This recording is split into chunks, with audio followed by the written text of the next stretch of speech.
Hello ရေကြောင်းမှာယူလေးနဲ့ပတ်သက်ပြီးတော့ပြပေးခြင်းပါတယ်။မအလှပရေးရဆရာဒေါက်တာနန်းမီပါ။မတို့ရေကြောင်းဆိုတာမျိုးကကျတော့မတို့ chicken pox လို့ခေါ်တယ်ပေါ့နော်။သူကဒီ virus ပိုးကြောင့်ဖြစ်တာပေါ့ varicella zoster ဆိုတဲ့ virus ပိုးကြောင့်ဖြစ်တာ။သူကကူးစက်မြန်တယ်။ပြီးတော့သူကရေကြောင်းဖြစ်ပြီးသွားရင်လည်းအမာယုတ်ကအရန်ကြံလွယ်တယ်ပေါ့နော်။ရေကြောင်းဖြစ်ပြီးရင်ဒီကြံတဲ့အမာယုတ်ကအကြမ်းမြင့်နှစ်မျိုးပြောလို့ရတယ်။တစ်ခုက pitting chicken pox ကားလို့ခေါ်တယ်။ဒီခြိုက်ခွက်ကြံတာမျိုးပေါ့။သူကဒီမတို့အနာတွေဖြစ်တယ်။အနာဖြစ်ပြီးတော့အနာပြန်ကျတဲ့အချိန်မှာ collagen လေးတွေ lossဆုံးရှုံးသွားတဲ့အခါမျိုးမှာဒီခြိုက်ဖြစ်ပြီးကြံခဲ့တဲ့ဟာမျိုးပေါ့နောက်တစ်ခုကတော့ pigmented chicken pox ကသူကကြတော့ဒီမတို့အနာကျက်တဲ့အချိန်မှာဒီ melanin တို့ခေါ်တဲ့ရောင်ခြည်ဆဲလေးတွေက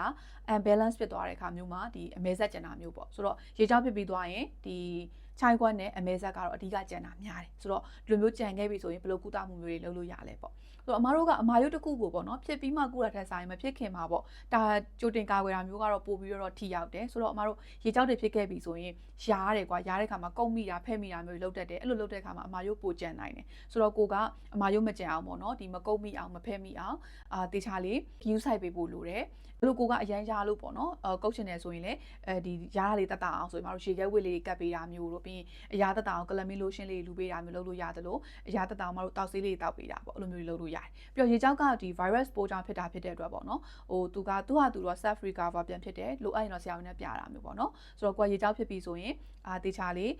အနားယူမယ်ပြီးရင်အာဟာရမြတ်တအောင်စားမယ်ရေလေးတေချာတောက်ပေးမယ်ဆိုရင်တဖြည်းဖြည်းချင်းတော့ recover သူ့ဟာသူပြန်ရတယ်ပေါ့ဆိုတော့အမာယုတ်ကအကြမ်းမြင့်ခုနပြောသလိုနှစ်ခုပေါ့နော်အမဲဆက်နဲ့ဂျိုင်းခွက်ဆိုတော့အမဲဆက်အတွက်ဆိုရင်ဘယ်လိုမျိုးတွေလိမ့်လို့ရလဲဘယ်လိုကုသမှုတွေလုပ်လို့ရလဲပေါ့နော်လိမ့်စေးအနေနဲ့ဆိုရင်အမတို့ဒီ scar gel လိုမျိုးပေါ့နော်ဆီလီကွန်ပါတဲ့ scar gel လေးတွေသုံးလို့ရတယ်အမာယုတ်ပြောက်လိမ့်စေးလေးတွေပေါ့ပြီးရင် retinoid တွေပေါ့ tretinoid ပါတာမျိုးတို့ဒီ retinol စသဖြင့်အဲ့လိုမျိုးဟာလေးလူပေးခြင်းအပြင်လည်းအမဲဆက်လေးသက်သာနိုင်တယ်နောက်တစ်ခုကတော့ exfoliation ပေါ့နော်မတို့ဆဲသေးလေးတွေဖယ်ရှားပေးခြင်းအပြင်လည်းဒီအမဲဆက်လေးသက်သာတယ်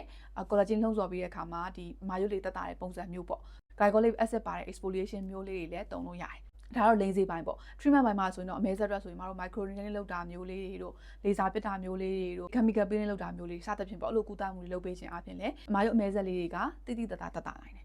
နောက်တစ်ခုကတော့ခြိုက်ခွက်ပေါ့နော်ဆိုတော့ဒီရေကြောက်အများစုကျန်တာလဲဒီရေကြောက်ခြိုက်ခွက်ပဲအများစုသက်သာကျန်တာလဲဒီခြိုက်ခွက်ပဲပေါ့ဒါပေမဲ့ခြိုက်ခွက်ကတော့ပြောရမယ်ဆိုရင်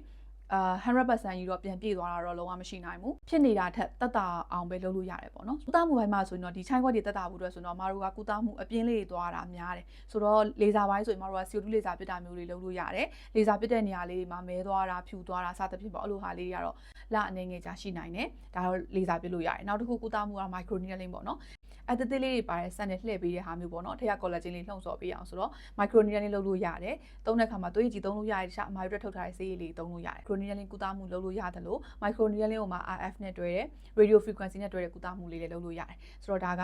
microneedling ပေါ့နော်နောက်တစ်ခုကတော့